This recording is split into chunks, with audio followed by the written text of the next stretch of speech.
As a finished carpenter, I always kept a complement of soft wax sticks on hand for filling nail holes just like this. The problem was, whenever I needed them, I'd dump them out. I couldn't tell what I had and what I didn't have. And when I needed to reorder, all the labels were gone. It was very difficult to actually do this efficiently.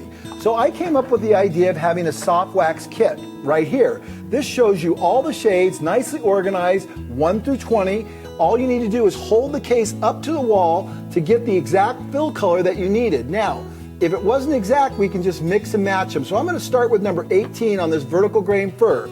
Now, an important thing to note is this fir has been patinaed out for about a year now, and now I'm going to come back and fill it. A lot of times wood will change color, so if you do the soft wax immediately after finishing, because this is a post-finishing product, you do not put it on before you put the finish on, you put it on after the finish, then the color of the wood can change in a month or two. So I've let this patina out. So I'm going to take number 18, and all you do is rub vigorously, just like this, and you fill the hole. You get a base color is what we call it. And you fill it up, and it's not actually as soft as you might think. It's pretty firm, and we want that so we don't telegraph in. Now, after we've got our initial base coat on, we take our wax wedge, which is a soft piece of plastic that will not mark the wood, and we scrape off all the excess wax right flush with the surface. So now we have a nice fill job. So we take a look at that, and that color looks pretty good.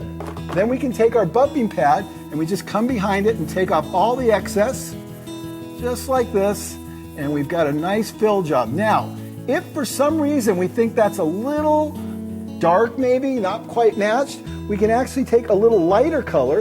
I'm going to take a little lighter brown, number 8 right now, and I'm going to rub a little bit over the top of it, and it kind of creates a little bit of a hue.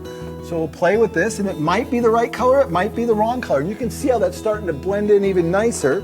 But then I'm going to actually try a little bit of an orange. And I can play with it, just back and forth until I get the color that matches for the exact hole that I'm doing. So if it's a little dark behind there, rub a little harder, pushing a little more wax in.